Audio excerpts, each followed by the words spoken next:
할렐루야. 네, 부진 선생님들 반갑습니다.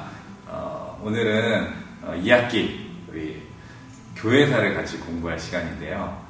교회사를 전공하신 우리 훌륭한 신윤성 전도사님과 함께 배워보도록 하겠습니다. 먼저 시작하기 전에 제가 기도하고 시작하겠습니다.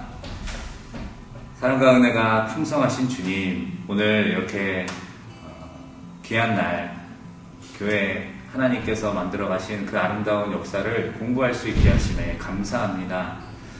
우리 전도사님을 통해서 나오는 모든 말씀이 정말 우리 사랑하는 선생님들 마음속에 또 머릿속에 잘 쏙쏙 들어가게 해주시고 또 이것을 잘 배워서 하나님께서 시작하신 교회가 어떤 아름다운 모습으로 여기까지 왔는지 또 앞으로 우리가 어떤 교회를 만들어 가야 하는지 궁금증도 생기고 또 답도 찾을 수 있는 귀한 시간으로 인도하여 주시옵소서. 성령님께서 함께하여 주실 줄 믿고 맡기며 우리 구주 예수님의 이름으로 기도하옵나이다. 아멘. 네, 이렇게 이른 아침에 함께 이야기 나누게 돼서 너무나 감사합니다. 참여해주신 모든 선생님들 감사드리고요. 교회사를 제가 전공을 하긴 했는데 저는 제가 전공한 쪽은 한 3세기 그쪽이에요. 네, 특별히 이제 오늘 그래서 어떤 것들을 이제 선생님들하고 좀 얘기를 해볼까 하다가 기독교의 근본을 한번 찾아보자 라는 생각으로 이렇게 오늘 이야기 강의를 준비를 하게 됐습니다. 목사님은 로마라는 국가 들어보셨죠? 아, 그렇죠. 네, 그렇죠. 굉장히 유명하죠. 네, 역사에서 교회사뿐만 아니라 세계사에서도 한 자리 당당하게 차지하고 있는 국가가 바로 이 로마입니다. 이 로마라는 국가가 조금 이제 이렇게 두각을 드러나게 된 거는 그 기원전 한 100년 정도인데요. 근데 사실 로마는 그보다 훨씬 이전인 기원전 753년에 건국이 됐다고 보통들 이제 학자들이 이야기를 합니다. 전설이 있어요. 로물루스와 레물루스라는 두 사람이 나오는데요. 이 두 사람이 늑대의 젖을 먹고 자랐대요. 어렸을 때 버려졌구나. 네. 그래서 이 둘이 나중에 합심해서 나라를 세우게 되는데 이제 그게 로마다. 이제 그런 이야기들을 합니다. 이 로마라는 국가는 지금 우리가 그 이탈리아 반도 위치한 그 이탈리아라는 나라가 있죠. 네. 이탈리아 반도가 먼저일까요? 이탈리아라는 나라가 먼저일까요? 잘 모르겠는데. 네. 어쨌든 그 이탈리아라는 나라의 수도가 바로 로마입니다. 네. 로마는 사실 이제 로마라는 국가의 수도도 로마라는 도시였어요. 로마시였는데, 그 로마라는 국가는 라틴인, 에르투리아인, 그리고 사비니인으로 이렇게 처음에 구성이 됐습니다. 지금 작품을 하나 지금 보고 계신데요. 이 작품 이름이 사비니 여인의 약탈이라는 조각상입니다.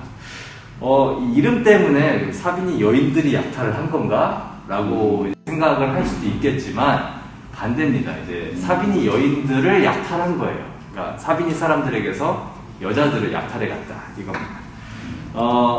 당시에 그러니까 라틴인들의 사실 조상격이죠. 그런 인종들에게 여자가 굉장히 부족했다 그래요. 남자들이 굉장히 많았던 그런 부족이라고 합니다. 그러다 보니까 이제 본인들이 이제 부족을 좀 강성하게 하려면 여자들이 필요했던 거죠. 그래서 되게 치사한 짓을 해요. 사실 이 로마의 조상들이 파티하자고 불러놓고 뒤통수를 칩니다. 남자들. 네, 그리고 여자들을 잡아갔어요. 빼앗아가는. 네. 이제 되게 웃긴 거는 이제 사비니족도 전설에 의하면 스파르타족의 후예다. 그 그리스의 스파르타. 그 스파르타요? 네. 영화에 나오는. 영화 300에 나오는. 300에 나오는. 그 스파르타의 후예다라고 불릴 정도로 전투력이 굉장히 강력했던 부족이었다고 합니다. 그러니까 이제 남자들이 이제 결국 싸우게 되는 거죠. 전투를 하게 되는데 그때 잡아갔던 사빈 여인들이 그 사이를 막고 중재를 하게 됩니다. 로마 쪽을 보면서 여기 내 남편이 있고 사비니 쪽을 보면서 여기 내 오빠들과 아빠가 있는데 이렇게 둘이 싸우면 안 된다 라고 해서 그 두 개의 부족이 연합하게 됩니다. 그럼 오. 우리가 하나의 국가를 만들자. 그래서 이제 라틴인하고 사비니인이 이제 혼합 국가를 이제 만들게 되었는데요. 에르투리아인은 사실 이 두 부족보다 훨씬 더 먼저 이탈리아 반도에 살고 있던 부족이었습니다. 어떤 원주민 같은 사람. 그렇죠. 근데 다 뭐 이제 역사 속에서 알 수 있다시피 원주민들에 대한 그런 결과는 항상 좋지 못합니다. 네, 결국 에르트루이아인들은 결국 싹 진멸하게 돼요. 네, 이 두 부족에 의해서. 네. 그래서 이 로마가 결국에는 이제 강력한 국가를 세우게 되는데요.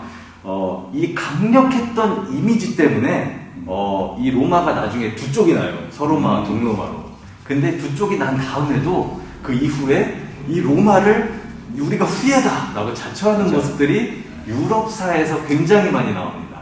그중 하나가 우리가 흔히 신성 로마 제국이라고 네, 부르는 신성 로마 제국. 어떻게 보면 이제 가짜 제국이죠. 그러니까 이름만 붙여져 있는. 근데 뭐 신성 로마 제국 하면은 꼭 이런 얘기를 해요. 신성하지도 않고 로마도 아니며 제국도 아니다. 네. 이런 신성 로마 제국과 그리고 이제 루마니아가 바로 이 로마의 후예를 자처하는 그런 국가입니다. 아, 그랬군요. 그래서 이 루마니아의 국가 2절을 보면요. 이런 가사가 있어요. 이 핏줄 속에 흐르는 로마인의 피. 그리고 전투의 승리자 트라이아누스의 이름.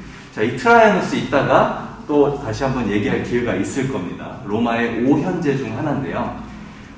이런 것들을 보아서 이제 우리가 로마의 후예다라는 걸 굉장히 자랑스럽게 여길 만한 그런 큰 국가였다는 거죠. 자, 그러면 이제 우리가 이렇게만 알면은 사실 그냥 세계사 수업이잖아요. 우리는 이제 성경에서 이 로마가 어떻게 나왔냐, 이거를 알아볼 필요가 있습니다. 네. 신약 이전 시대 역사적으로 이제 로마를 지금까지 보면은 이제 그 신약이 딱 시작하기 전에 그 시대는 패권국이 바로 로마였습니다. 로마가 굉장히 강력한 힘을 가지고 있었고요. 이탈리아 반도에서 모았던 힘을 가지고 그 이전의 패권국이었던 그리스, 그 당시에는 마케도니아라는 마케도니아. 국가였죠. 그 마케도니아는 알렉산더 대왕이 강하게 만들었던 그런 국가였죠. 근데 이 마케도니아와 로마가 결국엔 패권을 놓고 싸우게 되는데 마케도니아 전쟁이라는 아주 커다란 전쟁이 있었습니다. 근데 이때 로마랑 그리스랑 국력차가 거의 4배, 5배 가까이 됐다고 해요. 네, 로마가 그렇게 강력하지 않았어요. 근데 로마가 이 마케도니아 전쟁에서 이기게 됩니다. 그래서 결국 이 그리스가 무너지게 되는데 이후에 포에니 전쟁이라는 또 전쟁을 하게 됩니다. 이제 우리가 많이 들어봤을 거예요. 한니발이라는 이름을 들어보셨을 겁니다. 아, 들어봤죠. 네. 그 영화로도 유명하긴 네. 알프스 산맥에 코끼리 부대를 끌고 넘어갔던 그 전설의 한니발. 네. 이 한니발과 이끄는 이 카르타고와의 전쟁에서 승리하고 완전히 지중해고 뭐 중동이고 할 것 없이 크게 영향력을 행사하는 그런 국가가 되었습니다. 이후에는 육상 해상을 다 장악했네요. 그렇죠. 네. 이후에는 저 브리타니아라고 하는 족속들이 살고 있었던 지금의 영국 지역 근처까지 싹 이렇게 먹게 됩니다. 그러니까 굉장히 로마 제국이 강했던 거죠. 유럽과 아시아까지, 네. 소아시아 지역까지. 그래서 이 성경 속에 나오는 그 인물 중 우리가 많이 들어봤던 인물, 나는 로마의 시민권자다라고 당당히 자랑하고 다녔던 바로 사도 바울이 이 로마의 시민권자였습니다. 그리고 성경에서요, 대다수의 예수님의 제자들, 사도들이 전설에 의하기도 하고 구전에 의하기도 하지만 로마에 의해서 다 이제 순교됐다고 하죠. 딱 한 명만 살아남았다고 저는 들었는데. 네, 그렇죠. 네, 요한. 네. 네, 요한도 사실은 뭐 전승에 의하면 네. 기름에 튀겨질 뻔하다가 네, 그렇죠. 네. 거기서 또 다시 살아나가지고 네. 또 반모섬으로 유배되었다. 그래서 전해지기도 이 반모섬이요, 어딜까 이제 찾아봤어요. 네. 이렇게 보면 잘 모르시겠죠. 지금 여기가 어딘지. 그래서 조금 더 확대를 해보면은 여기입니다. 그러니까 생각보다 되게 외딴 섬이에요. 근데 그런 섬에 있었으니까 이제 계시록 같은 걸 썼겠죠. 네. 네. 그래서 이 기독교라고 하는 것 자체는 이제 이 로마 시대에 그리스도가 탄생하심으로써 네. 출발하게 되었다고 우리가 얘기를 할 수가 있겠습니다. 자, 그럼 이제 조금 더 연대를 신약 쪽으로 좀 붙여서요. 신구약 중간 시대 얘기를 좀 해보겠습니다. 우리가 성경을 볼 때 구약 성경도 있고 신약 성경도 있는데 그 사이에 아주 빈 공간이 많잖아요, 사실. 그렇죠. 네. 몇백 년의 빈 공간이 있죠. 네. 구약 끝이 선지서긴 한데 이 선지서들도 사실 역사적 순서대로 배열되어 있는 것도 아니고 그리고 다 얘기를 들어보면은 막 기원전 700년, 기원전 네, 600년 막 이런 아주 오래전 이야기를 네. 하고 있다 보니까 네. 그러면은 그 이후에 예수님이 탄생하시고 공생이 시작한 때를 우리가 기원 후 그러니까 주후라고 교회가 표현하죠. 주후 영년이라고 보는데 그럼 그 700년 동안 무슨 일이 있었나? 라는 그렇죠. 것들이 사실 우리가 성경을 보면 궁금해야 되는데 사실 뭐 그렇게까지 생각하잖아요. 성경을. 또 우리 선생님들이 거기까지 성경 공부를 하셨어요. 네, 그래서 네. 이제 슬슬 궁금해지시겠어요. 유다가 멸망하고 이제 네. 포로 기약까지 공부를 네. 하셨습니다. 자, 이제 그 사이를 신구약 중간 시대라고 합니다. 구약 시대 마지막에 이스라엘의 모습은 정말 어떻게 보면 되게 비참했죠. 네. 아시리아에 두들겨 맞고 바빌로니아에 두들겨 맞고 페르시아에 두들겨 맞고 그리고 아까 얘기했던 마케도니아 그리스에 두들겨 맞고 뭐 그러면서 이제 유다고 이스라엘이고 이스라엘이 더 먼저 무너졌죠. 다 분해되기 시작합니다. 자, 그러면 그동안 이 유다 사람들은 무엇을 했느냐? 사실 우리가 외경이라는 마카베오서가 있습니다. 목사님, 그 성경에 우리가 알고 있는 성경 말고 또 다른 네네. 성경들도 있죠. 이거 제가 말 잘해야 되는데요. 왜냐면 이 외경 정경 요거 시비에 대해서 아주 예민하신 분들이 있습니다. 네, 제가 이렇게 최대한 이렇게 자극적이지 않게 얘기해 보겠습니다. 그러니까 지금 우리 교회는 이제 66권의 이제 정경을 사용하잖아요. 구약 39권, 신약 27권 이렇게 나눠져 있는데 이게 가톨릭은 더 많고요. 그리고 또 정교회는 그거보다 조금 더 많고 그리고 원래 요 성경에 아주 뭐라 그러죠? 첫 번째 이 구분의 기준이 되었던 70인역이라는 그 번역 성경이 있어요. 근데 또 그 번역 성경은 또 분량이 더 많습니다. 그러니까 이게 제가 한번 잘 설명을 해볼게요.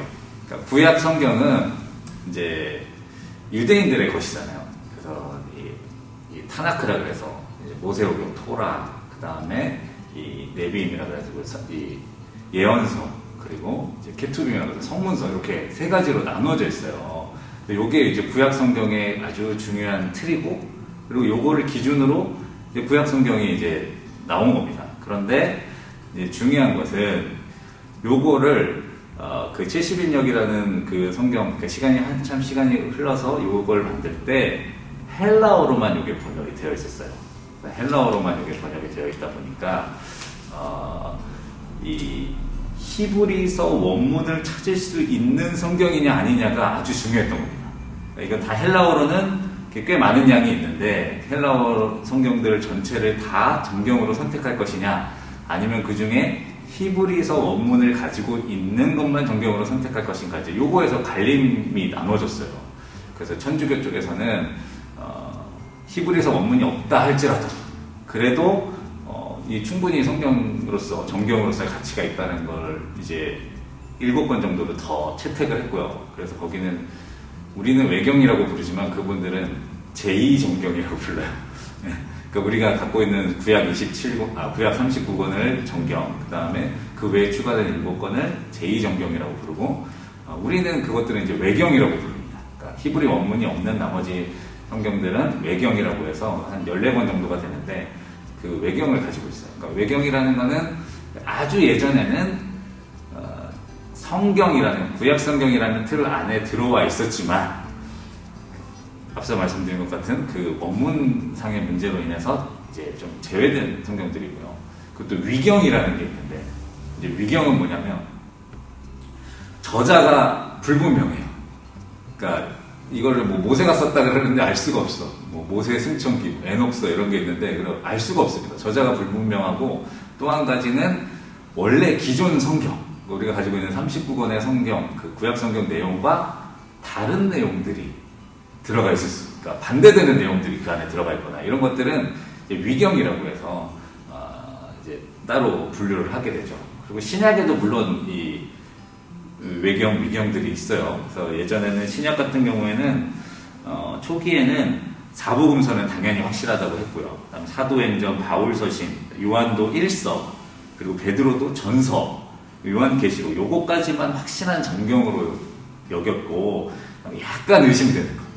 그래서 정경 입장에서 약간 의심되는 게 지금 성경에 들어와 있는 야고보서, 유다서, 베드로후서, 요한 1, 2, 3서 이런 게 약간 의심되었으나 결국 정경으로 채택이 됐고요. 그리고 이제 위경이라고 해서 뭐 바울행전, 목회자서, 베드로계시록, 바나바서신, 뭐 도마복음 뭐 하여튼 굉장히 많습니다. 그러나 요것들은 이제 교회 전통 안에서 좀 이렇게 나눴죠. 네, 이게 정경으로 들어오지 못했죠. 그래서 우리는 구약 39권, 그다음에 신약 27권 해서 66권이 정경이 되었습니다. 네. 감사합니다, 목사님. 네. 그렇게 해서 이제 아까 이제 얘기해 주셨던 외경 중 한 권이 바로 마카베오 기라고도 부르고 마카베오 서라고도 이렇게 부르는데 이 마카비라고도 이제 얘기하는 이 마카베오는 이제 유다의 독립전쟁을 했던 그런 인물입니다. 우리로 얘기하면은 뭐 안중근 의사, 윤봉길 의사, 뭐 이렇게 부를 정도의 유대에서의 그런 입장을 가지고 있는. 제가 너무 말을 길게 해서 다시 돌아가자면, 그러니까 이스라엘 백성들이 포로로 끌려갔다가 다시 귀환했으나 그 독립국가로서의 위치가 없었잖아요. 근데 바로 그 시기에 예수님 탄생하시기 전, 그러니까 포로에서 돌아오고 예수님 탄생하시기 전 그 사이에 독립운동을 해서 실제로 국가를 세웠던 그 사람에 대해서 지금 네, 맞습니다. 그래서 그 마카비가 세운 왕조가 1대 마카비 왕조, 그리고 2대 하스몬 왕조, 이렇게 두 왕조가 독립된 국가로서 그 당시 이스라엘의 전에 있던 이스라엘의 역할을 하게 되었습니다. 근데 결국 로마가 너무 강력했죠. 사실 뭐 지금으로 얘기하면은 북한이랑 미국 보다도 더 힘 차이가 많이 나는 그런 상태였기 때문에 사실 오래 지속하기는 좀 어려웠던 자준 느낌이 있죠. 네. 그러니까 니들 하는 대로 해봐라 였었죠. 독립국가를 세우든 말든 일단 로마에는 더 급한 일들이 일어나고 있어요. 네, 그렇죠. 그겁니다. 로마는 딴 데 지금 더 신경 써야 되는데 이 조그만 유대에는 관심이 그렇게 크게 없었어요. 그때를 틈타서 독립국가를 잠깐. 네, 그렇죠. 그래서 이제 유대인들이 이 최초 그리스, 사실 처음에는 그리스에 대항했었어요. 왜냐면 그때는 패권국이 그리스였으니까. 근데 마지막에 싸울 때는 결국 로마가 그리스를 무너뜨린 상태였으니까. 그리스로부터 독립전쟁을 해서 마카비 왕조를 세웠던 그 마카비를 기념하기 위해서 지금 그들의 명절이죠. 명절인 하누카를 지내게 되었습니다.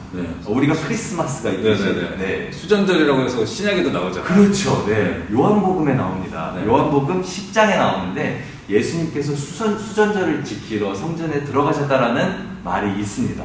네. 그래서 이 하누카는 말하자면은 뭐 저희의 광복절인데 광복절보다 더 기뻐하는 그런 날입니다. 네. 근데 또 시기가 크리스마스랑 또 묘하게 비슷해요. 하나님의 섭리인 것 같아요. 네. 그래서 크리스마스에 이제 기독교인들은 예수님 탄생을 기뻐하고 유대인들도 성전을 깨끗하게 수전절을 그래서 하누카를 굉장히 이렇게 즐기게 되는 그런 시기가 됩니다. 네. 자, 그럼 이 시기를 지나서 이제 다시 무너진 다음에 신약 시대로 들어오게 되면은 유대는 이제 로마의 속국으로서만 존재합니다. 사실 이 속국이라는 개념도 좀 애매한 개념이긴 해요. 왜냐하면은 유대라는 유대인들만의 국가가 있었던 게 아니라 그 분봉왕이라는 왕을 로마에서 보냈었죠. 네, 맞아요. 분봉왕에 대해서 제가 좀 설명을 드리면 길지 않게 해야 되는데 이제 원어로는 테트라 아르케스라고 되어 있어서 이제 한 나라의 4분의 1을 다스리는 자라는 뜻이에요. 왕이라면 다 다스릴 텐데 왕과 비슷하게 통치를 하지만 왕 정도의 권력까지는 못 가진 사람들이죠. 그래서 이 분봉왕이라는 개념이 이렇게 시작되는데 신약 성경에 이제 분봉왕이 이제 3명이 나와요. 근데 요거를 설명하기 전에 먼저 헤롯이라는 인물에 잠깐 이야기를 하겠습니다. 아기 예수님을 죽이려 했던 그 헤롯 대왕, 그 헤롯 대왕이 사실 그 로마의 정치 권력과 잘 연결이 되어서 이스라엘을 다스릴 수 있는 권한을 얻게 됩니다. 왕으로서의 권한을 가지게 돼요. 근데 그 권한이 굉장히 위태위태했어요. 왜냐하면 이 헤롯이라는 인물이 이둠의, 그러니까 에돔 출신이에요. 그러니까 정통 유대인들이 거기다 막 마카비 독립운동까지 하던 그 열혈 전사들이 에돔 사람을 자신들의 왕으로 모시기가 이게 어려운 거죠. 그래서 뭐 나름대로 정통 그 마카비 가문에 있는 여인을 아내로 취하기도 하고 뭐 이런 것들을 했지만 항상 누군가 자기의 이 왕의 위치를 빼앗을 수 있다. 요거에 대한 공포에 시달렸던 인물입니다. 그래서 예수님 탄생하신다 그때 아기들도 죽였고 실제로 자기 부인, 자식들도 학살했던 그런 기록들이 남아있을 정도로 아주 잔인한 왕입니다. 근데 또 건축은 또 엄청 잘했어요. 정치력은 대단한 인물이어서 저도 성지순례 때 가이사랴 그 헤롯 대왕이 만들었던 데 가봤는데 진짜 아름답더라고요. 건축으로서는 또 하여튼 입지적인 인물인데 그가 죽고 나서 이제 그의 세 아들들이 이제 이스라엘을 분할해서 나눠서 다스리게 돼요. 어떻게 분봉왕에 제일 가까운 개념이겠죠. 그래서 세 아들들이 나눠서 하는데 하나는 아켈라오라는 사람이 이제 남쪽 그 유대 지역을 포함한 이스라엘의 남쪽 지역을 다스리고 그리고 빌립이라는 사람이 이제 북쪽과 그 요단강 동쪽 이렇게 그쪽을 다스리고 그리고 가운데는 안티파스라고 해서 성경에서 안디바라는 이름으로 자주 나오는 그 헤롯 안티파스입니다. 헤롯 안티파스가 갈릴리 지역, 예수님이 주로 활동하셨던 갈릴리 지역 그 중간, 그러니까 이스라엘 중간 지역을 다스렸어요. 이렇게 셋이서 다스렸습니다. 그래서 성경에 나오는 헤롯 대왕이 있고 같은 헤롯인데 그리고 헤롯 빌립이 있고 헤롯 안티파스가 있고 그다음에 또 이 아래쪽으로 달렸던 아킬레오가 있다. 그리고 이 아킬레오는 폭정으로 인해서 쫓겨나는 그리고 그 자리를 로마에서 직접 총독을 보냅니다. 다스릴 수 있도록. 그래서 온 사람이 바로 빌라도. 빌라도가 되겠습니다. 네. 그래서 지금 말씀해 주신 것처럼 이제 예수님 시대의 총독은 이거는 이제 로마의 기록에도 있습니다. 폰티우스 필라투스 폰티쿠스. 우리가 이제 성경에서는 빌라도라고 얘기를 하죠. 이 필라투스 폰티쿠스가 이제 역사적으로 봤을 때 우리는 흔히 이제 성경을 보면서 빌라도가 이제 최대한 예수님을 살리려고 그런 모습들을 봐서 생각보다 괜찮은 인물이다라고 생각을 할지도 모르겠지만 이 폰티쿠스에 절친했던 사람이 바로 아까 말씀해 주셨던 헤롯 안티파스였습니다. 이 안티파스는 이제 별의별 짓을 다 했죠.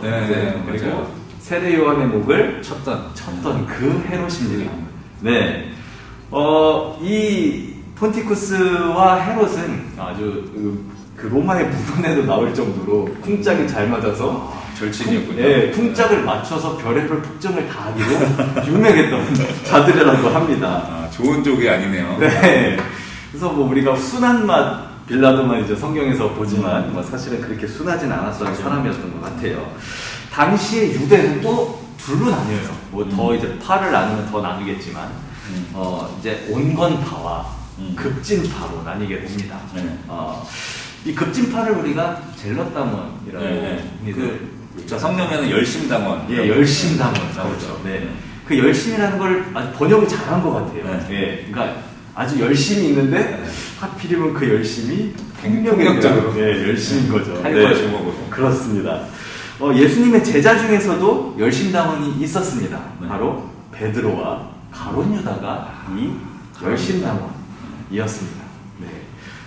이 열심당, 젤럿당은요, 무력을 써서 로마로부터 독립을 해야 된다라고 강력하게 주장했던 급진파였습니다. 마카베오 같은 느낌. 그렇죠. 이제 온건파들은 이제 뭐 성경에 나오는 바리새인들처럼 그냥 이렇게 좋은 게 좋은 거다. 우리가 그 로마에 이게 압제하에 있지만 그래도 우리가 언젠가는 우리가 독립하지 않겠냐. 그런 식으로 하는 사람들이었습니다.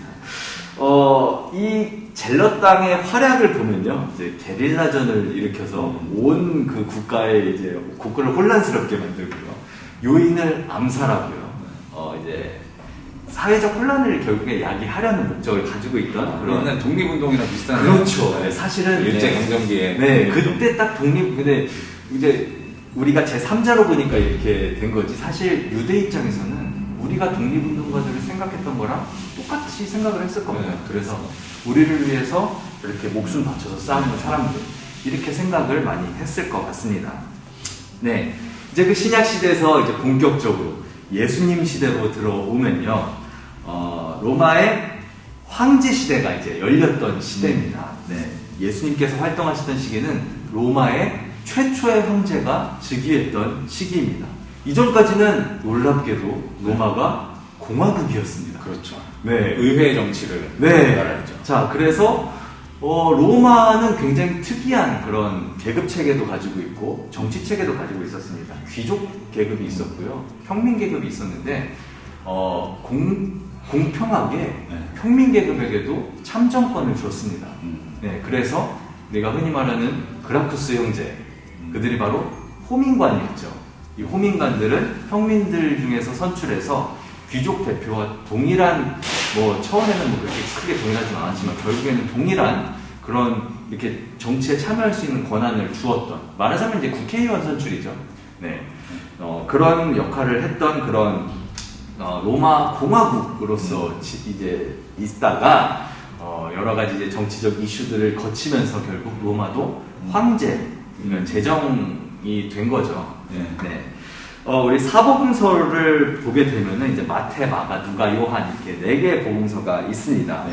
아까 이제 위경 말씀해 주시면서 같이 네. 얘기해 주신 것처럼 이외에도 도마복음, 유다복음, 마리아복음, 진리의 복음서, 이런 위경과 외경들이 존재합니다. 네. 특히 도마복음은 한번 이슈가 됐었어요. 네. 벌써 그것도 한 10년 됐나요? 네, 그 도올이라는 맞아요. 그 분이, 네, 자기가 이제 그분은 뭐 기독교를 믿지 않는 분이신데도 맞아요. 도마복음을 연구를 했다라고 했는데, 그래서 그때 되게 도마복음에 대한 이슈가 되게 신학계에서도 책도 많이 나오고. 있었습니다. 자, 그럼 이 도마복음이 도대체 뭐냐? 아마 지금 선생님들이 읽으시면은 이게 복음서인가 싶을 정도일 거예요. 도마복음은 사실 이제 큐어 문서라고 해가지고 예수님의 어록만 쭈루룩 나열했던 그런 책입니다. 그러다 보니까 그냥 열면은 예를 들어서 우리 지금 신약 성경에 예수께서 이르시되 뭐 어떻게 했다 그것만 쭉 있는 거예요. 그래서 사실 신약 성경을 문서 비평할 때 어느 정도 많이 차용하는 복음서이기도 합니다. 근데 이게 진짜 도마가 썼냐? 그건 사실 모르는 거죠. 네. 그렇기 때문에 우리가 이거를 정확하게 우리 정경으로 편입하진 못했지만 그 정도로 이제 그런 어느 정도 중요한 내용을 담고 있는 그런 책들도 이 중에 아무래도 있습니다. 외경이든 위경이든 그 당시의 문화적인 정황도 그렇죠. 들어가 있고, 네. 그러니까 정경을 더 잘 읽기 위해 참고할 만한 그렇죠. 네. 요소들이 있죠. 네. 그러니까 이 정경을 더 확실하게 해주는 그런 네. 언급들이 있기 때문에 맞아요. 우리가 참고를 하게 된 겁니다. 네. 그리고 이 진리의 복음서라는 말은 굉장히 말이 많았던 위경입니다. 영지주의 문서인데요. 굉장히 이제 신약 성경의 역사에서 중요했던 나그 한마디라는 그런 문서가 있습니다. 이집트 콥트어로 많이 기록되어 있던 그런 문서인데, 이 나그 한마디의 일부로 발견이 됐어요. 이 진리의 복음서가. 근데 문제는 이 진리의 복음서가 제목과는 다르게 진리와 좀 반대의 얘기를 하고 있다는 겁니다. 영지주의라는 거는요, 지식으로서 우리가 모든 것을 이룰 수 있다라는 그런 이단이죠. 사실입니다. 네. 예. 요한복음도 그래서 얘기가 많았었죠. 네. 영지주의스러운 것들이 많았지만, 그래도 요한복음에는 분명히 진리가 있기 때문에 요한복음에서는 분명히 얘기하고 있습니다. 하나님이 세상을 이처럼 사랑하사 독생자를 주셨으니, 그 우리가 다 지금 진리로 갖고 있는 말이잖아요. 맞아요. 사실 네. 영지주의들이 말하는 그런 이분법적인 세계도 네. 성경이 완전히 부정하지는 않죠. 그렇죠. 왜냐면 그 사람들이 거기에 성경에 있는 진리를 똑 떼다가 그걸 자기들에 맞게 각색시켰기 때문에 그렇죠. 그래서 네. 문제인 거지. 네. 그렇다고 해서 뭐 손가락이 썩었다고 뭐 팔을 잘라버릴 수는 없는 거죠. 네. 그래서 바로 이 진리의 복음서가 거기서 문제가 됐던 겁니다. 진리의 복음서는 모든 것을 아는 게 구원에 이르는 길이라고 얘기를 합니다. 우리가 흔히 알고 있는 복음과는 정반대되는 이야기죠. 네. 어쨌든 이런 복음서들은 이제 로마 통치 기간 중에 작성이 되었다고 우리가 흔히 생각을 합니다. 왜냐하면 로마가 그 이후에 몇천 년 살았기 때문에 그 이후에 작성된 건 사실 성경으로서의 가치가 있을 수도 있겠지만 뭐 이런 우리가 캐논이라고 부르는 우리가 이렇게 정경으로서의 역할을 못했겠죠. 그리고 공통적으로 예수님의 공생의 기간을 다루면서 이 로마라는 국가를 어떻게든 언급을 하게 됩니다. 그 중에서 이제 특별히 보고 싶은 복음서는 누가복음인데요. 이 누가복음은 굉장히 중요합니다. 시대 흐름을 알 수 있는, 즉 교차 검증이 가능한 자료들이 굉장히 많습니다. 역사서와 비교해서. 분량도 제일 많죠. 복음서. 네. 근데 왜 그러냐면은 누가복음 자체가 의사라고 하는 누가, 즉 지식인이 황제 데오빌로 각하에게 썼던 그런 편지의 형식이기 때문에 황제한테 쓸 때 뭐 아무렇게나 지금처럼 막 청와대 국민청원처럼 막 그냥 우리가 쓰고 싶은 얘기를 쓸 수 있는 시대가 아니었기 때문에 굉장히 그런 지식적인 내용들을 포함하고 있었다고 하는 거죠. 네. 이 누가복음은 지금은 사실 둘로 나눠졌는데요. 원래는 누가복음, 사도행전이라는 같은 한 권의 책으로 서신이죠. 편지로 이렇게 붙어 있었습니다. 그래서 상편은 우리가 지금 누가복음이라고 부르고요. 하편은 사도행전이라고 불립니다. 선생님들도 한번 성경을 읽어보실 때 누가복음을 읽으시고 사도행전을 이어서 읽어보시면은 이게 진짜 문체도 비슷하고 얘기하고자 하는 내용도 이어지는구나라는 것을 느끼실 수가 있으실 겁니다. 네, 누가복음의 시작은 지식인이 황제에게 쓴 보고서 편지이기 때문에 역사적인 사실이 상세하게 기술되어 있습니다. 누가복음 2장 1절에 목사님 혹시 읽어주실 수 있으실까요? 네, 그때 가이사 아구스도가 영을 내려 천하로 다 호적하라 하였으니 이 한 줄이 굉장히 중요합니다. 왜? 이것과 역사서에 과연 그런 사실이 있었냐라고 하는 걸 찾아봐서 대조하는 것이 맞아요. 굉장히 중요한 역할을 하기 때문이죠. 자, 그러면 가이사 아구스도. 네. 자, 가이사 아구스도는 누구였을까요? 바로 아까 처음에 제가 예수님 시대가 로마의 최초의 황제가 나왔던 때라고 했잖아요. 이 최초의 황제였던 옥타비아누스가 바로 이 가이사 아구스도였습니다. 우리가 가이사라는 말, 우리가 카이사르라고 많이 얘기를 들으셨을 거예요. 그래서 율리우스 카이사르를 많이 떠올리게 됩니다. 브루투스 너마저. 그렇죠. 브루투스 너마저로 유명한 율리우스 카이사르. 미국식으로는 시저라고 우리가 읽는데. 카이저. 근데 이 카이사르는요, 독재관이라는 직책에는 올랐지만 황제가 된 적은 한 번도 없었습니다. 근데 많은 사람들이 로마 최초 황제하면은 카이사르를 떠올려요. 근데 맞아요. 사실 로마 최초의 황제는 옥타비아누스였습니다. 옥타비아누스와 카이사르는 굉장히 유사한 점이 많습니다. 카이사르도 삼두정치라는 정책을 펼쳤었고요. 옥타비아누스도 후기 삼두정치의 한 머리였습니다. 이 삼두정치, 이제 결국 이제 나라를 세 명이서 같이 그렇죠. 이제 권력을 분할하자 그런 의미죠. 이렇게 나눠서 통치하자인데, 자, 사실 뭐 같은 나라에 수장이 셋이면 서로 딴 생각하겠죠. 저놈 쓰러뜨리고 내가 언젠가는 내가 해야겠다. 카이사르가 제일 먼저 움직였었습니다. 그래서 나머지 둘을 없애고 독재관이라는 새로운 형태의 그런 직책을 차지했죠. 이후에 옥타비아누스도 똑같이 삼두정치를 출발했습니다. 근데 나머지 둘과 결국에 이제 싸워서 이겨냈죠. 이제 그거를 이제 내전을 우리가 종식했다라는 이야기를 이제 하면서 로마의 원로원이 이 원로원은 이제 아까 얘기했던 공화정의 잔재입니다. 공화정 최고 이제 결정 기구라고 보시면 됩니다. 국회 같은 겁니다. 그렇죠. 근데 이제 이 당시 재정 사회였음에도 불구하고 황제가 원로원의 눈치를 계속 보게 만들었던 그런 기구입니다. 그래서 이 로마의 원로원이 이 옥타비아누스에게 아우구스투스라는 이름을 주게 됩니다. 뜻은 존엄한 자라는 뜻입니다. 우리 달력의 8월이 어거스트죠.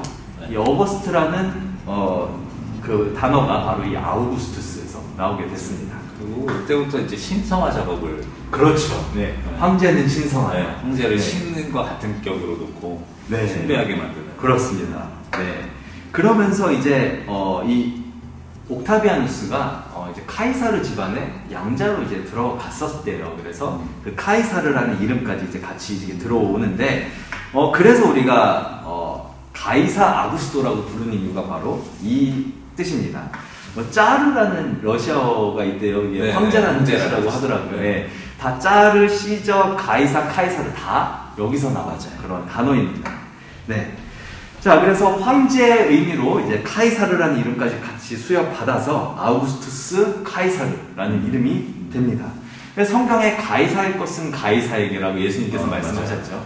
이게 바로 이제 어떤 한 인물을 지칭하는 게 아니라 황제의 것은 황제에게. 그러니까 가이사가 이제 황제라는 하나의 독립명사가 된 거죠. 네. 이제 예수님 이후 시대를 보면요. 젤럿당원들이 열심당원들. 네, 열심당원들. 이 젤럿당원들이 지속적인 독립을 위한 투쟁을 하는데 점점 선을 넘기 시작합니다. 로마가 이제 더는 얘네들을 두고 보지 못하겠다. 이 정도로 강력하게 나와요.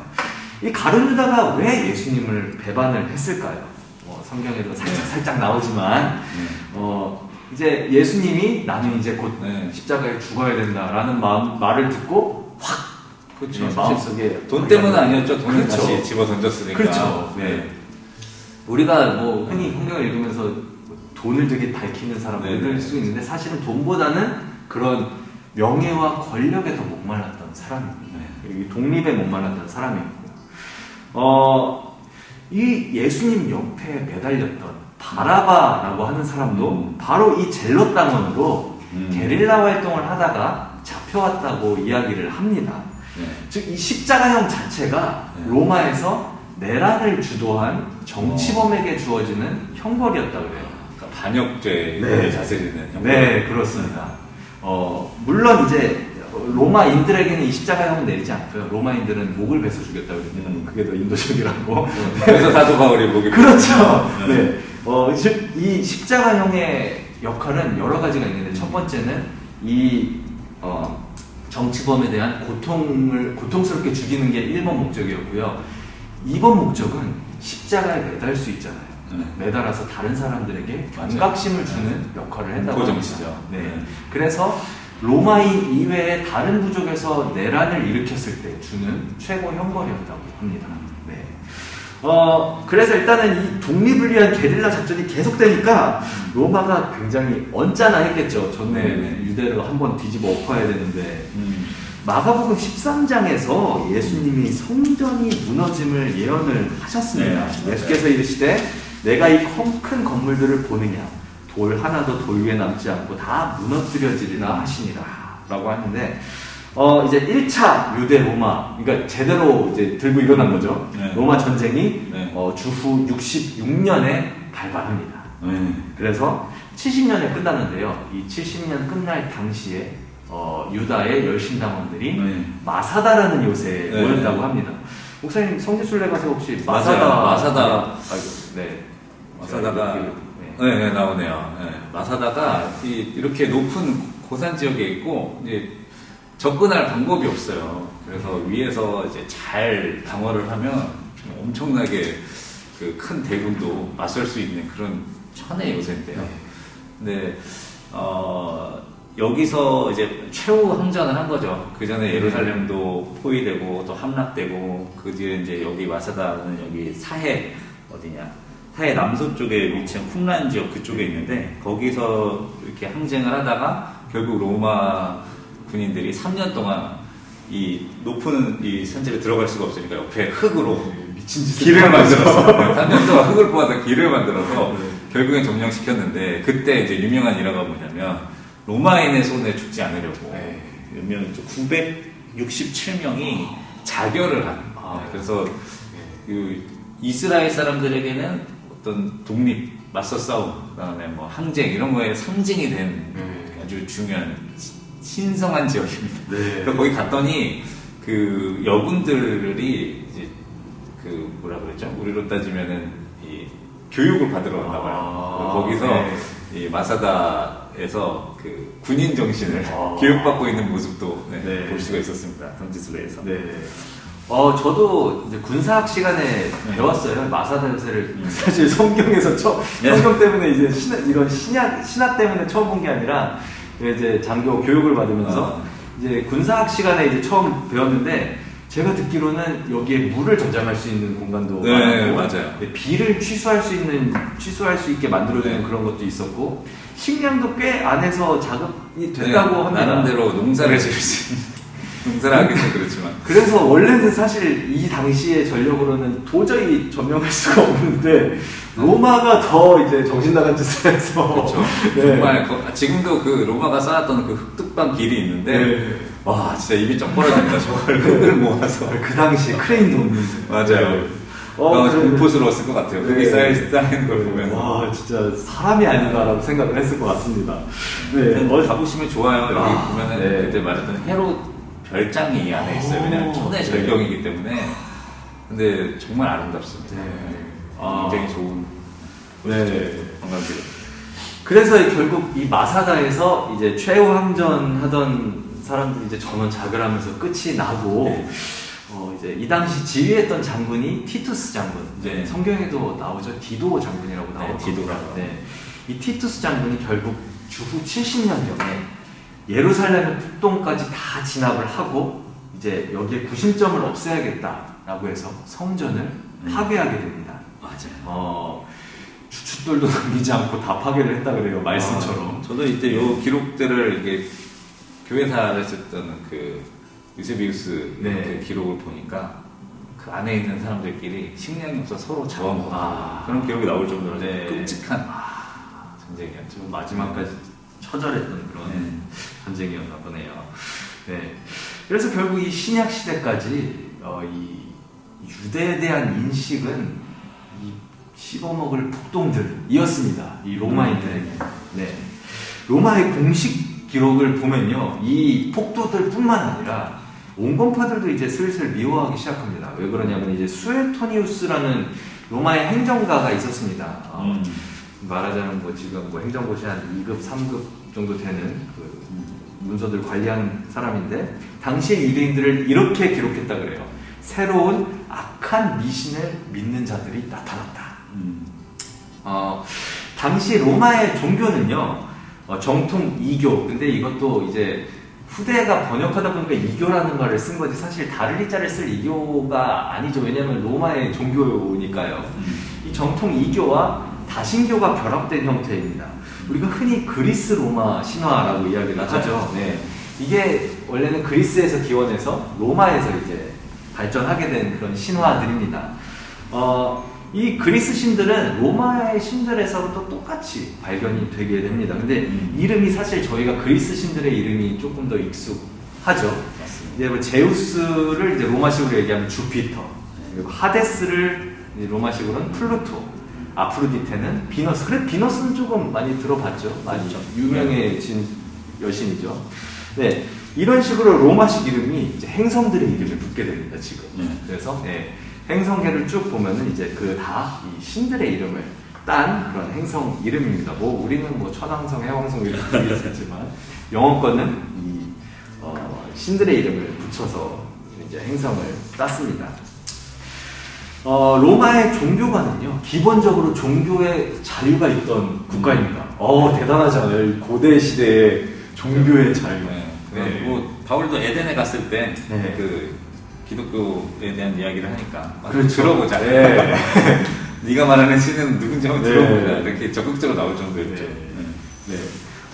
이 종교의 자유가 있던 국가인데 그러면은 왜 유대교와 그리스도교는 그렇게 박해를 했을까요?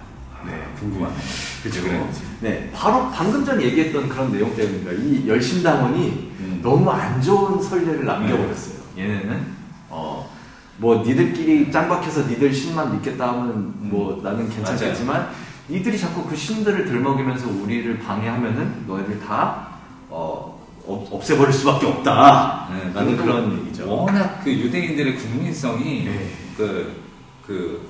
타협이 없는, 지위가 없는 사람들이라. 지금도 그렇죠. 지금도 그래요. 그래서 그 기록에 의하면 로마 그 네로 황제 시절에도 벌써 그 로마 시 안에서 자기들끼리 분쟁을 일으켜서 그 로마 안에 있는 모든 유대인들을 한번 쫓아낸 기록이 있어요. 네. 그래서 그때 쫓아냈던 인물들이 뭐 그 브리스길라 아굴라다 뭐 네. 이런 이제 얘기가 나올 정도로 사실은 로마 통치권역 전 지역에서 문제를 네. 일으켰던 소수민족이 네. 유대인들이었어요. 특히나 이 종교에 있어서는 굉장히 네, 융통성이 맞아요. 없는 융통성 민족입니다. 없고. 네. 저도 지금 성지순례를 못 갔거든요. 근데 저희 아버지는 몇 번 네. 다녀오셨는데 가서 제가 들었던 제일 충격적인 이야기 중에 건물에 엘리베이터가 2개가 있다고.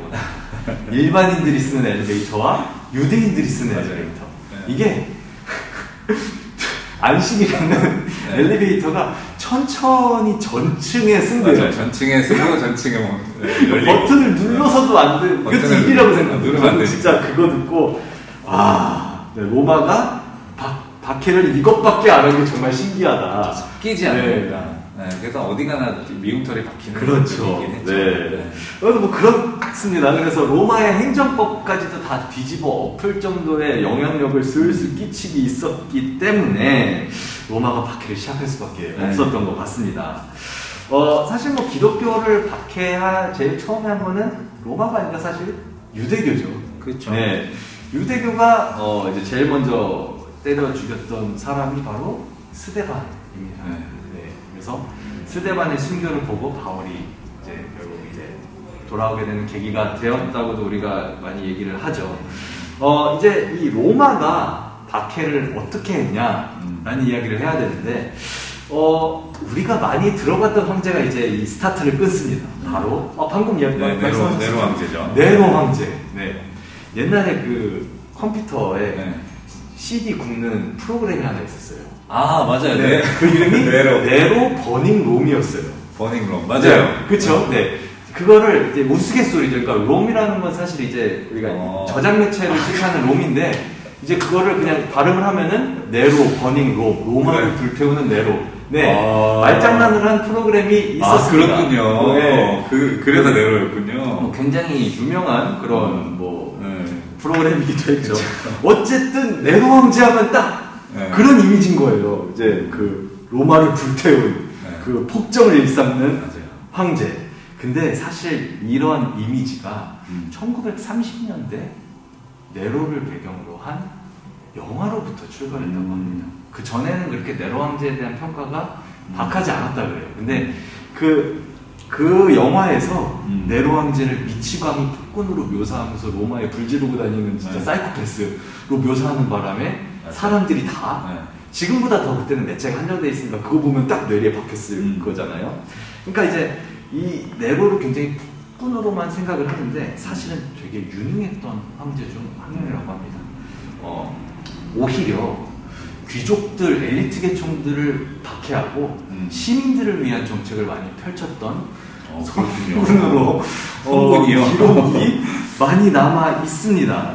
이 기록들이 1980년대에 많이 발견되게 돼요. 로마 서적들이. 그러면서 재평가가 된 인물들이기도 합니다. 이 1차 기독교 박해가 되는 로마 대화제 사건이라는 사건이 있었죠. 근데 이 화재의 원인은 이제 미상입니다, 사실. 왜 불이 났는지. 이제 그 전에는 네로가 고의적으로 일으켰을 것이다 라는 그런 말이 많았는데 점점 이제 계속 발굴을 통해서 네로가 이런 기록이 있대요. 화재 당시에 공공시설들을 다 개방해서 시민들을 대피하게 하고 그 불을 끌 수 있도록 황실 측에서 계속 지원을 해줬다라는 그런 기록이 남아 있었다고 합니다. 뭐 진짜 사이코패스는 진짜 무서운 일이긴 하죠. 근데 뭐 기록상으로 우리가 보기에는 뭐 네로가 굉장히 그렇게 나쁜 짓을 할 만한 사람은 아니었던 걸로 보입니다. 이외에도 이제 목욕탕, 공동 목욕탕, 그리고 원형 경기장, 우리가 콜로세움이라고 하는 그런 양식들을 이때 다듬고 국가사업으로 그런 것들을 많이 만들었다고 합니다. 즉 네로는 단순히 미친 폭군 황제가 아니었습니다. 근데 그래서 기독교의 1차 박해가 더 중요한 의미를 가집니다. 그러니까 네로가 미쳐가지고 그냥 기독교인들을 다 죽인 게 아니라 의도를 갖고 기독교인들을 박해하기 시작했다는 거죠. 네. 뭐 저도 생각해 보면 일단은 불은 났고 그다음에 그거에 대한 책임을 누군가에게 주지 않으면 자기가 책임져야 돼요. 그렇죠. 근데 네. 그때 당시에 뭐 모든 사람들에게 미움을 받기던 유대인을 그리고 거기다가 또 그 유일신 사상으로 네. 황제 숭배조차 거부하는 네. 그리스도인들이라면 정말 딱 좋은 그렇죠. 타겟이지 않았을까. 또 그 당시 막 이슈를 일으키고 있었으니까. 그렇습니다. 그랬던 것 같아요. 네. 그래서 주후 64년 네로 왕제가 첫 번째 스타트를 끊습니다. 로아의 대화제 사건을 빌미로 그리스도인들에게 이들이 불을 질렀다라고 뒤집어 씌우고 박해를 시작하는데요. 공식적으로. 네. 그 방법이 좀 잔인했습니다. 콜로세움에서요. 콜로세움은 원래 검투사들이 맹수를 칼로 이제 찢고 그런 거를 네. 보면서 이제 흥분하는 그런 맞아요. 공간이었다 그래요. 그래서 검투사들이 우리가 이제 흔히 알기로는 이제 이렇게 서로 싸우다가 소모되고 그렇게 생각을 많이 하지만 굉장히 유명한 엔터테이너들이었다고 해요. 그렇죠. 돈도 네. 굉장히 많이 벌었다고 합니다. 네. 그런데 그 콜로세움이 다 끝난 다음에 남아있는 사자들을 이용해서 거기에 유대인들을 밥으로 이렇게 던져줬다고 합니다. 여기 있는 그리스도인들을. 예. 네, 그리스도인들을. 이 사자들은요 일부러 폭력성을 강하게 키우기 위해서 며칠 굶겼다고 해요. 그 상태에서 유대인들을 비무장 상태로 하나씩 이렇게 네. 떨어뜨리는 거죠. 네. 이미 그리스도인들은 아무것도 못하고 근데 이게 그만큼 로마 도시 네. 사람들이 그 불로 인한 분노가 그렇죠. 가득했을 때 네. 그걸 보면서 해소하려고 해소하려고 했던 것 네. 같아요. 그런 식으로. 네. 되게 잔인하고 끔찍한. 그리고 이제 성 밖에 횃불을 이제 계속 태우는데 아. 그 횃불에 연료로 어이구야. 사용을 했다고 합니다. 네. 이제 본래 목적은 근데 이제 이건 지금까지 그 대화제 사건 그건 다 빌미고 이제 원래 목적은 황제를 이제 신으로 숭배를 시켜야 되는데 그거에 거부했던 그 그리스도인들에 대한 이제 박해로 우리가 볼 수가 있는 거죠. 네. 네, 이렇게 뭐 첫 번째 박해는 이렇게 네로 황제. 이 분위기가 성경 안에도 있어요. 왜냐면 네. 처음에 바울이 1차로 투옥될 때는 네. 그냥 구금, 가택 연금이었잖아요. 네. 집 안에 그냥 앞에 병사들이 세워서 연금되어 있었는데 이제 요때쯤 되면은 지하 감옥으로. 그쵸. 네, 네. 지하 감옥으로 들어가는 변화가 성경 안에서도 네. 찾을 수가 있습니다. 네, 그렇습니다. 네. 자, 근데 이제 2차 박해가 일어나는데요. 그 이후에 도미티아누스 황제가 박해를 시작하게 됩니다. 도미티아누스 황제가 이런 얘기를 했어요. 무신론적인 그리스도교 때문에 로마의 신들이 분노하셨다. 무신론적이다. 되게 로마 입장에서는 무신론적이었던 거예요.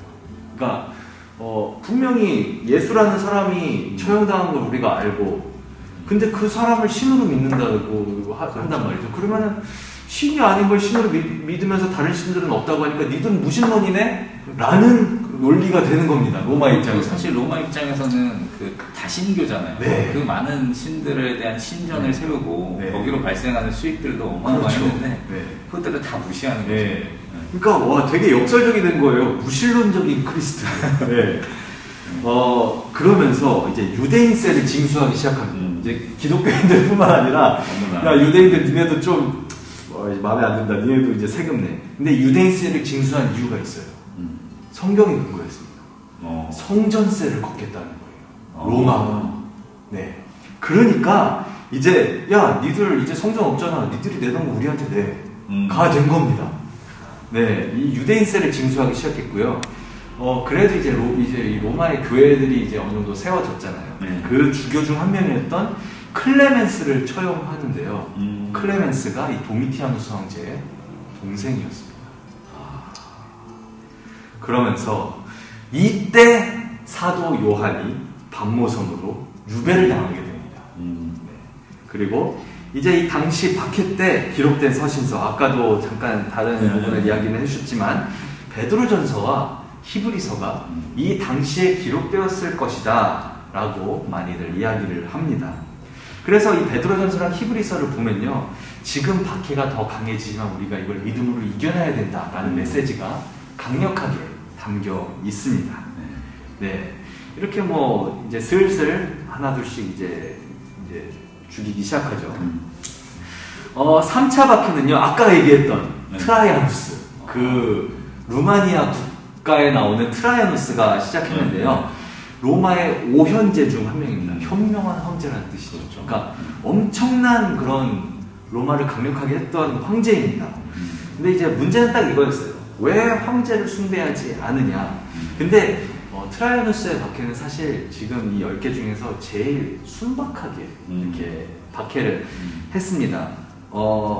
기독교인을 직접 막 다니면서 순찰하면서 색출해내진 않습니다. 근데 적발하거나, 그러니까 대놓고 이제 예배를 드리거나, 아니면 누가 쟤네 예배 드려요! 라고 고발을 하면은 처벌을 했는데, 그것도 이제 막 죽이진 않고 그냥 뭐 벌금 내고 감옥살이 하고 그 정도에서 그쳤다고 합니다. 근데 이제 안디옥 교회, 이제 우리 성경에서도 나오죠. 거기에 중요한 감독이었던 이그나티우스가 체제에 반역한다는 이유로 순교를 당했습니다. 왜 체제 반역이냐? 너 황제도 섬겨라. 나는 그럴 수 없다라고 한마디를 했기 때문에 순교를 당했다고 합니다. 그리고 이제 그 비슷한 시기에 교부 이름도 어려워요. 폴리카르푸스. 폴리캅이라고 더 유명해요. 그렇죠. 교부 폴리카르로 많이 유명하죠. 이 교부 폴리카르푸스가 같은 이유로 이제 황제 숭배를 권고하고 이제 자신 은신처에 있다가 은신처가 발각됩니다. 근데 도망가지 않고 여기까지 발각된 거는 하나님의 뜻이다라고 하고 체포에 응하고 하나님을 저주하고 돌아서라 라는 말을 듣자 거부하고 이렇게 얘기했다고 해요. 재판관의 지른 불은 잠시지만 지옥의 불은 영원하다 하면서 화형당했다고 합니다. 화형 이제 되게 고통스럽게 죽는 방법 중 하나라고 하더라고요. 네. 이렇게 3차 박해는 이렇게 됐고요. 4차 박해는 하드리아누스라는 황제가 했는데 아까 3차 박해에서 거의 연장선상으로 들어가는데 문제는 이제 잡아다가 황제가 다 돌아다닐 수 없으니까 황제 신상을 로마 전역에 세워요. 그리고 이제 그리스도교가 걸렸다. 그러면 신상 앞으로 데려갑니다. 절해. 절하면 살려줘요. 절 안 하면 그 자리에서 죽여요. 네. 이제 이 당시부터 이제 적극적인 박해가 이제 시작이 되게 됩니다. 5번째 박해는요, 마르쿠스 아우렐리우스. 이 황제인데 굉장히 똑똑한 사람이에요. 학식과 지식이 굉장히 깊고 철학적인 논쟁, 토론을 굉장히 좋아했다고 해요. 근데 문제는 어머니였습니다. 어머니가 점수를 굉장히 믿고 따랐다고 해요. 그러다 보니까 이 똑똑한 사람임에도 불구하고 엄마가 얘기하니까 그래, 점술은 하나의 학문 중 하나야 라고 생각을 하고 그 점술에 의존해서 그 정세를 돌보기 시작했습니다. 어느 정도였냐면 희생제사를 드렸대요. 이 점술 인신 인신희생. 네.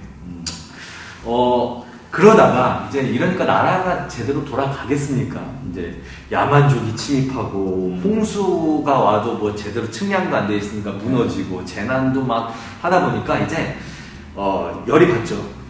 이 재난들은 다 그리스도인들이 우리 신을 따르지 않았기 때문이다 라고 하면서 박해를 하기 시작합니다. 그리고 하나하나 죽이면서 그들에게 이렇게 얘기했다고 해요. 니들의 순교는 니들의 오만함과 고집과 무모함이다. 그러니까 이제 로마가 이제 슬슬 이제 잔인해지기 시작하는 거죠. 6번째 박해는 세프티무스 세베루스라는 황제입니다. 처음에는 기독교인들에게 되게 친화적이었어요. 근데 앞에 황제들이 너무 개판을 쳐놓은 겁니다. 특히 이때는 로마 역사상 되게 혼란했던 시기였어요. 왕이 막 하루아침에 막 바뀌고 황제가. 네. 그러다 보니까 이제 로마의 위상이 너무 떨어져 있으니 우리가 집결하고 단결해야 된다라는 이유로 이제 주신을 선포를 합니다. 태양신. 이 태양신의 생일이 12월 25일이라고 합니다. 그렇죠. 네. 뭐 크리스마스까지 얘기하면 좀 복잡해지니까 그거는 다음 교회사 시간에 얘기를 하는 말씀드리고요. 네. 어쨌든 이 태양신 솔 임딕투스라고 해가지고 솔 태양이죠. 임딕투스 정복되다. 앞에 인이 붙었으니까 정복되지 않는다. 그러니까 정복되지 않는 태양신을 주신으로 따르면서 이제 새로운 칙령을 또 하나 발표합니다. 지금부터 기독교로 개종하는 분들은 다 죽인다. 네. 기독교인들을 직접적으로 죽이지 않았습니다. 네. 네. 하지만 이제부터 기독교인이 한 명이라도 늘어나면 걘 죽인다. 라는 의미의 박해였던 거죠. 이제 7차 박해는 이제 문제가 발생합니다. 이 septimus severus 이후에 알렉산더 세베루스가 손자였던가 그래요. 근데 네. 이 알렉산더 세베루스가 암살당합니다. 그래서 그 후에 바로 황제가 되었던 막시미누스가 기독교인들이 전 황제를 지들을 박해한다고 암살했다라고 이야기를 하면서 처형을 했는데요. 성직자들 위주로 처형을 했다고 합니다. 네. 이 당시에 태어났으면 저희도 뭐 네, 뼈를 못 추렸을 뻔 네. 되는데 그 기독교 역사 중에 이레네우스라는 좀 유명한 교부가 있습니다. 네. 그 이레네우스 순교 연대가 정확하게 나와 있지는 않지만 이때 처형되지 않았나 그런 얘기를 하곤 합니다. 네. 그리고 이후에 8차 박해 데키우스. 이름만 들어도 데키우스 되게 무섭습니다. 로마의 명성 회복을 위해서 그리스도교를 멸절시키려고 시도하게 됩니다. 그러니까 멸절, 아예 이 지구상에서 저 기독교라는 거 다 없애버리겠다. 그래서 믿는 사람을 박해할 뿐만 아니라 다 잡아다 놓고 배교해. 네가 믿는 예수님을 배반해라라고 했던 거죠. 이 부분을 보면서 딱 저게 생각이 났어요. 엔도슈 학교의 침묵. 네, 거기서도 이제 일본 내 이제 그리스도인들을 잡아놓고 일본도 배교하는 피해 역사. 강요를 했죠. 지금 그런 박해가 일어나고 있는 겁니다. 참 흥미로운 거는 어쨌든 이런 지속적인 박해는 이런 무서운 박해임에도 불구하고 기독교가 계속 그렇죠. 부흥하고 또 그러니까 그 전도가 되었다는 증거죠. 그러니까 이게 기독교가 진실이 아니고 진짜가 아니라면 사람들이 이렇게까지 할 수가 없죠. 네. 그렇기 때문에 이런 박해의 역사들이 바로 우리의 믿음을 증명해주는 역사적인 증명이 되기도 하는 것 같습니다. 이제 9번째 박해까지 왔습니다. 참 많이 나겠죠. 네. 9번째는 이제 발레리아누스입니다.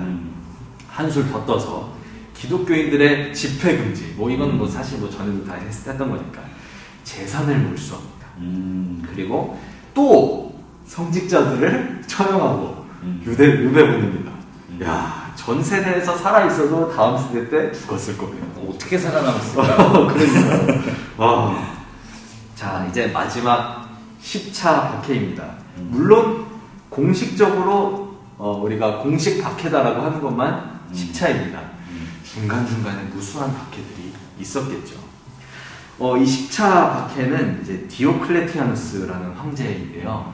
이때부터 다시 로마가 분할 통치로 전환이 되게 됩니다. 그 말인즉슨 이제 하도 혼란스럽고 하나의 그런 권력을 딱 잡고 끌고 갈 지도자가 로마에 부족했다는 이야기이기도 합니다.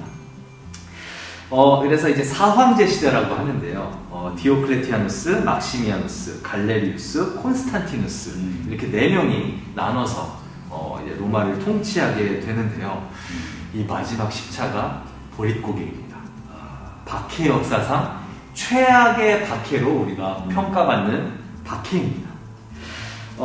이제 디오클레티아누스는 휘하 병력들 중에서 기독교인이 있다고 하면 색출해내가지고 그 즉시 개종을 강요했습니다. 근데 개종하지 않는다 그러면 바로 옆에 있는 사람한테 죽이라고 명령을 했다고 합니다. 굉장히 되게 잔인하면서도 공포를 유발할 수 있는 그런 방법이죠. 그리고 교회 건물을 보이는 대로 파괴하기 시작합니다. 저는 그래서 지금 성지순례 다녀오신 분들 얘기 들었을 때 남아있는 교회가 있다는 거를 들으면서 이 당시 이전에 세워졌던 교회가 와, 정말 어떻게 교회를 지켰을까 하는 생각도 많이 듭니다. 황제들이 직접 일어나가지고 교회를 부수고 다니는데 정말 은혜죠. 그리고 성경책을 눈에 보이는 대로 소각시켰다고 합니다.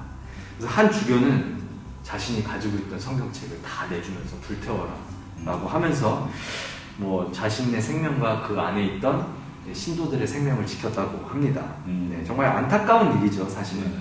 네, 그리고 모든 공직자 중에서 기독교인들이 있다면 다 추방시켰고요. 그럼 이제 의문이 들 수 있죠. 지금 10번에 거친 박해가 왔는데 어떻게 아직까지도 공직에 그리스도인이 있느냐. 그러니까 중간중간에 계속 박해하고 풀어주고 박해하고 풀어주고 이게 계속 반복이 됐던 겁니다. 그래서 이제 기독교인들 공직자들이 다 추방당하고요. 그리고 집회 모인 이들의 신체를 절단했고요. 손가락 자르고 손목 자르고 발목 자르고. 네. 그리고 그 상태에서 채석장으로 보냈다고 합니다. 손목을 자르고 채석장에 보내면 어떻겠습니까? 참 많이 힘들었겠죠. 근데 이 마지막 박해는 이제 사황제 중에 갈레리우스에게 급작스럽게 닥친 병 때문에 일단락되게 되었습니다. 뭐 사공이 많으면 아까도 얘기했지만 배가 산으로 가죠. 결국 사황제들끼리도 이제 내가 진정한 황제가 될 것이다. 이게 4개로 분할했으니까 자기가 맡은 지역에 대한 통치권은 확실히 이제 잡고 안정화가 됐을 거 아니에요. 그럼 이제 욕심이 되는 겁니다. 이제 이 정도 안정화 시켰으니까 쟤네 땅도 내가 뺏을 수 있겠구나. 그렇기 때문에 이제 이 사황제끼리 싸우기 시작합니다. 근데 이 갈레리우스의 아내가 되게 웃기는 거는 독실한 크리스천이었다. 이렇게 곳곳에 보이진 네. 않지만 기독교인들이 다 숨어 있었던 거죠.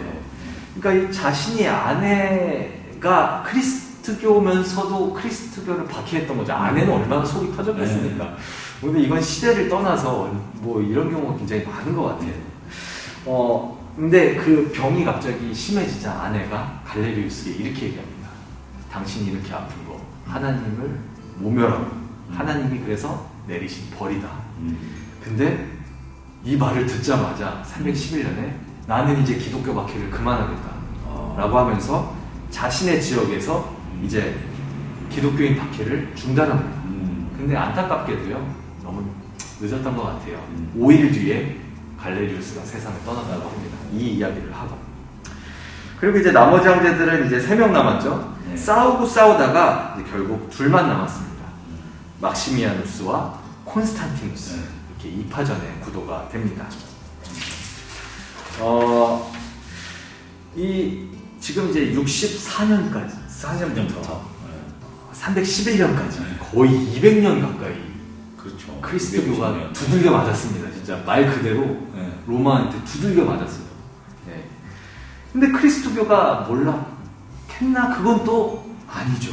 네. 더욱더 왕성하게 이렇게 기독교 공동체를 꽃피웠던 것 같아요. 그러니까 이렇게 박해가 점점 더 심해지고. 신기한 게 복음이 들어오는 모든 지역에서 박해를 받잖아요. 네. 우리나라도 마찬가지고. 그렇죠. 네. 근데 중요한 건 그 박해에도 불구하고 결국에는 항상 그 안에 우리 기독교가 살아남는 정도가 아니라 네. 영향력을 발휘할 정도. 그렇죠.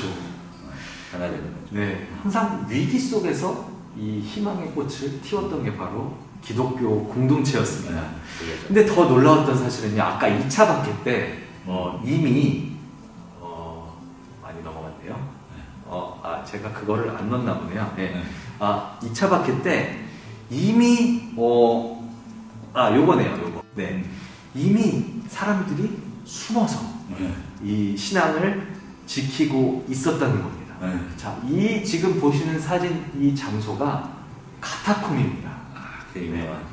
이 카타콤이라고 하면 우리가 수도원처럼 생각을 할 수가 있는데 사실 카타콤은 카타 무엇 가운데 콤바스 무덤이라는 뜻입니다. 즉 무덤 가운데라는 뜻입니다. 이 무덤 공동묘지죠. 공동묘지 지하에 은신처를 만듭니다.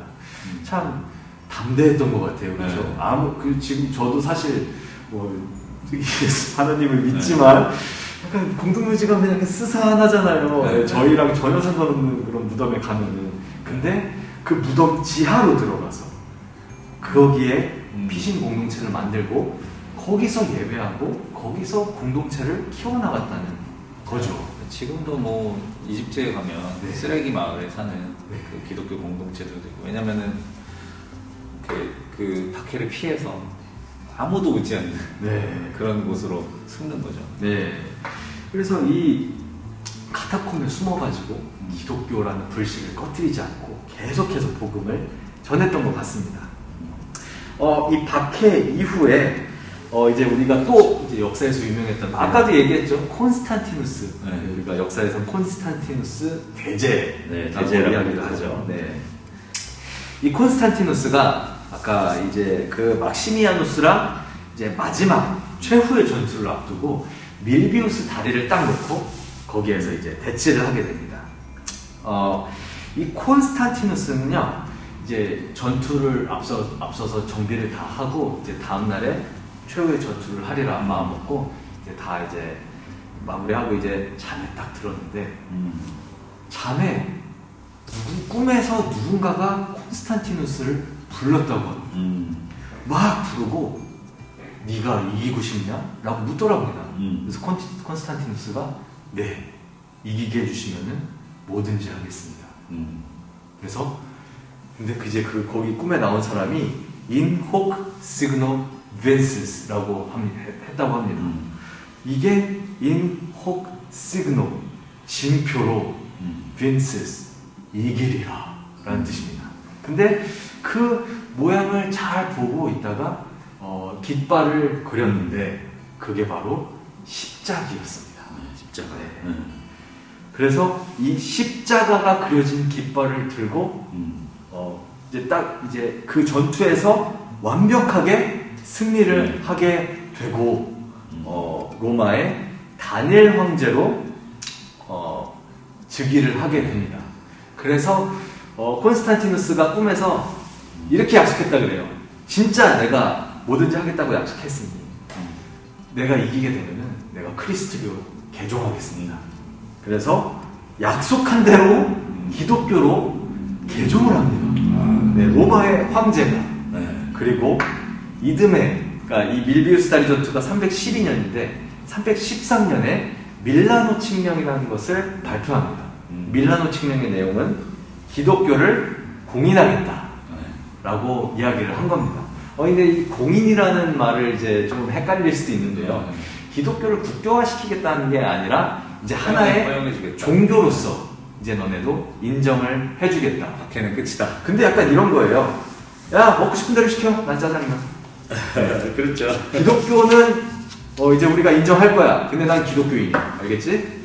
그러면 황제가 이렇게 얘기하면은 네, 안 봐도 비디오죠. 맞아요. 네. 그리고 이후에 380년에 테오도시우스, 이름도 참 은혜로워요. 테오도시우스, 하나님이 부르신 자.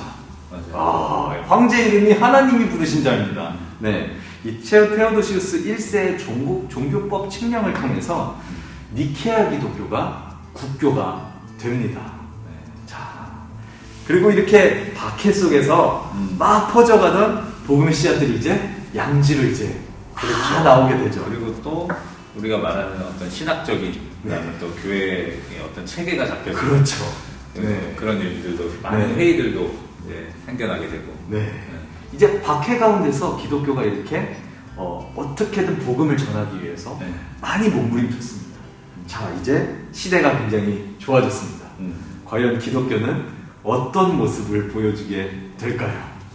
네, 그건 궁금하면 다음 시간에 저희가 진행해 보도록 하겠습니다. 네. 아유, 감사합니다. 그러니까 교회사에 우리 교회라는 거는 이제 그리스도를 머리로 하고 모인 이 사람들이잖아요. 그 사람들로서의 역사가 시작이 이제 로마라는 그 나라를 배경으로 쭉 이어지게 되는데 그 로마로부터 그리고 기독교 박해의 시기를 지나 이제 기독교가 이제 공식적으로 이제 유럽 지역을 딱 퍼지게 되는 그 시기까지를 아주 잘 강의를 해주셨습니다. 우리 궁금한 거 있으시면 카톡이나 통해서 언제든지 개인적으로 우리 전도사님이 물어보시면 되고요.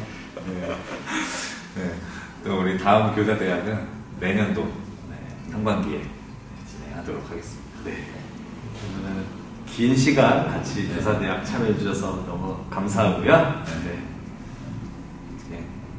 그래서 우리 전사님이 강의해 주셨으니까 전사님 기도로 마칠까요? 네. 그러면은 저희 기도하고 오늘 교사대학 마치도록 하겠습니다.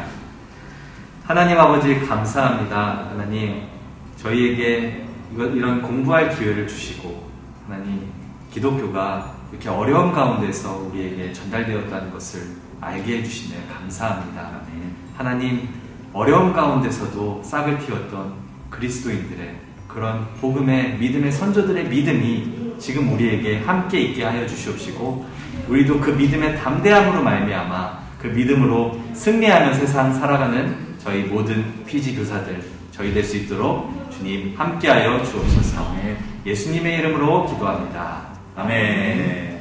수고 많이 하셨습니다. 다음 시간에 뵙겠습니다. 네, 승리하세요. 승리하세요.